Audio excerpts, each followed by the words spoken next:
Hello दोस्तों, कैसे हैं आप लोग। आशा है आप लोग सब ठीक होंगे। तो दोस्तों, आज से मैं एक वीडियो सीरीज स्टार्ट कर रहा हूँ, फन लर्न।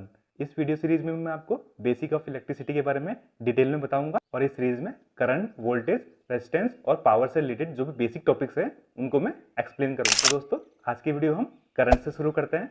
इस वीडियो में मैं बहुत ही सिंपल लैंग्वेज में एनिमेशन के जरिए आप लोगों को समझाने की कोशिश करूंगा ताकि आप सभी को आसानी से समझ में आ जाए। तो वीडियो लास्ट तक जरूर देखें और मैं गारंटी देता हूं आप लोगों को ये टॉपिक आसानी से समझ में आ जाएगा और फिर कभी नहीं भूल पाएंगे इस टॉपिक को। और वीडियो के लास्ट में मैं आपको करंट के बारे में कुछ इंटरेस्टिंग फैक्ट बताऊंगा, तो वीडियो लास्ट तक जरूर देखें दोस्तों। तो दोस्तों, आज की वीडियो शुरू करते हैं लेके प्रभु का नाम। तो दोस्तों, आप लोगों को ये तो पता होगा कि हमारे आसपास जितनी भी चीज़ें हैं, चाहे वो टेबल ले लीजिए, चेयर, अलमीरा, टीवी या कोई भी चीज़ ले लीजिए, वे सारी बहुत सारे छोटे छोटे पार्टिकल से मिलकर बनी होती हैं, जिसे हम एटम बोलते हैं या हिंदी में परमाणु बोलते हैं। इन एटम्स को हम अपनी आंखों से तो नहीं देख सकते। इनको देखने के लिए हमें इलेक्ट्रॉन माइक्रोस्कोप का यूज़ करना पड़ता है, जो चीज़ों को 5 लाख गुना ज़्यादा बड़ा हमको दिखा सकता है। ये एक सिंपल मॉडल है किसी भी वस्तु के एटम का। इसके सेंटर को हम न्यूक्लियस बोलते हैं और हिंदी में नाभिक या केंद्र बोलते हैं, जो पॉजिटिवली चार्ज रहता है और इसी न्यूक्लियस के चारों ओर इलेक्ट्रॉन घूमते रहते हैं। ये इलेक्ट्रॉन नेगेटिवली चार्ज रहते हैं। बेसिकली हम देखें तो अपोजिट चार्ज एक दूसरे को अट्रैक्ट करता है, यानी अपनी ओर खींचता है, और सिमिलर चार्ज एक दूसरे को रेपेल करता है, यानी एक दूसरे से पुश करता है। तो दोस्तों, ज़्यादातर जो सॉलिड मटेरियल होते हैं उनके एटम में कोई ज़्यादा हलचल नहीं होती है। उनके इलेक्ट्रॉन जहाँ होते हैं वहीं पड़े रहते हैं। लेकिन कुछ मेटल्स ऐसे होते हैं लाइक कॉपर, जिनके इलेक्ट्रॉन्स के पास इधर उधर मूव करने की एबिलिटी होती है। इनका जो पॉजिटिव न्यूक्लियस होता है वो अपनी जगह पर बना रहता है ताकि उसका स्ट्रक्चर मेंटेन रहे। लेकिन जो इलेक्ट्रॉन होते हैं वो एटम टू एटम मूव कर सकते हैं, लेकिन आपस में एक दूसरे को रेपेल भी करते रहते हैं। और अगर हम एक इलेक्ट्रॉन को मूव करते हैं तो उसके साथ जो दूसरा इलेक्ट्रॉन होता है वो भी एटम टू एटम मूव कर जाते हैं। इलेक्ट्रॉन की एटम टू एटम मूव करने की जो डिस्टेंस होती है वो बहुत ही ज़्यादा कम होती है, लेकिन ये लगभग लाइट की स्पीड के बराबर स्पीड में मूव कर सकते हैं। इसी को हम बेसिकली फ्लो ऑफ इलेक्ट्रिसिटी बोलते हैं। इलेक्ट्रॉन अगर किसी भी मेटल में फ्लो होता है तो उसे हम कह सकते हैं कि इलेक्ट्रिक करंट फ्लो हो रहा है। फ्लो ऑफ इलेक्ट्रॉन्स को बेसिकली हम करंट ही बोलते हैं। इसको हम एम्स में नापते हैं।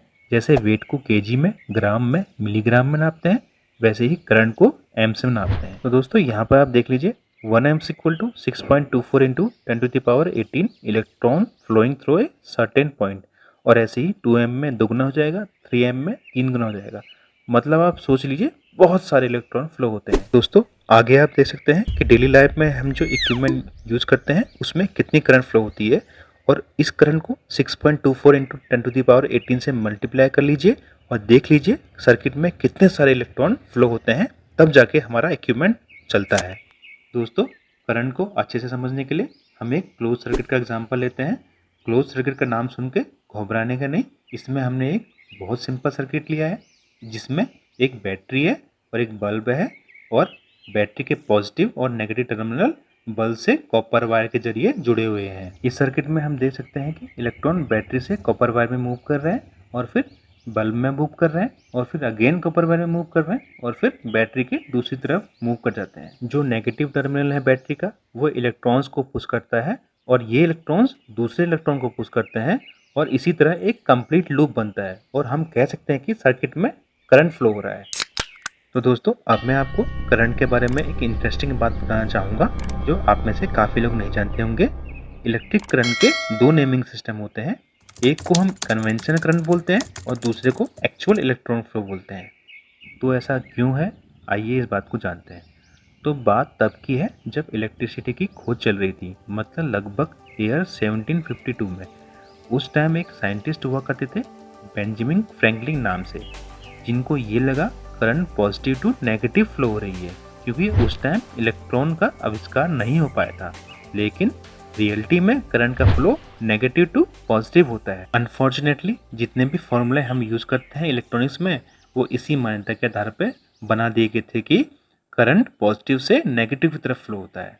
लेकिन अच्छी बात यह है कि जो भी फॉर्मूले बने हुए हैं वे सारे इलेक्ट्रॉन फ्लो मेथड में भी काम करते हैं, और जब भी हम कोई मैथमेटिकल इक्वेशन सॉल्व करते हैं तो हम कन्वेंशनल करंट वाले फॉर्मूले को ही यूज़ करते हैं, और ये सब अच्छे से काम करता है।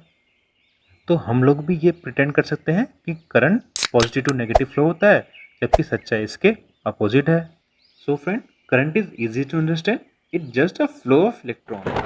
तो दोस्तों, क्या आप जानते हैं कि हमारी बॉडी में भी करंट प्रोड्यूस होता है? हमारा ब्रेन जो भी सेंस करता है, हाथों से, आंखों से, कान से, मुंह से, जीभ से, नाक से या हमारी स्क्रीन से जो भी सेंस करता है, वो सारी इन्फॉर्मेशन इन्हीं इलेक्ट्रिकल सिग्नल के फॉर्म में हमारे नर्वस सिस्टम से हमारे ब्रेन तक पहुंचती है। और इन इलेक्ट्रिकल सिग्नल की स्पीड लगभग 120 मीटर पर सेकेंड होती है, यानी 432 किलोमीटर पर आवर। और ये एक रेसर कार से भी ज़्यादा स्पीड है। तो दोस्तों, हुई ना ये कमाल की बात। तो दोस्तों, करंट के बारे में ये सारे फैक्ट जानकर आपको कैसा लगा, और क्या आप ये फैक्ट पहले से जानते थे? मुझे कमेंट सेक्शन में ज़रूर बताइएगा। और साथ ही साथ अगर ये वीडियो पसंद आई है तो एक लाइक ज़रूर कीजिएगा। आपके लिए जो ये वीडियो देख रहा है उसके लिए सिर्फ एक लाइक का टारगेट है, तो एक लाइक ज़रूर कीजिएगा। और बने रहें मेरे चैनल के साथ ऐसे ही इंटरेस्टिंग वीडियो के लिए।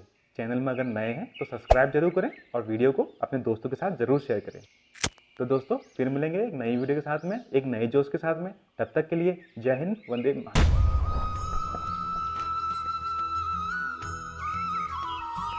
दोस्तों, वीडियो लाइक कर दीजिए, सब्सक्राइब कर दीजिए चैनल को और बेल आइकन दबाना ना भूलिए।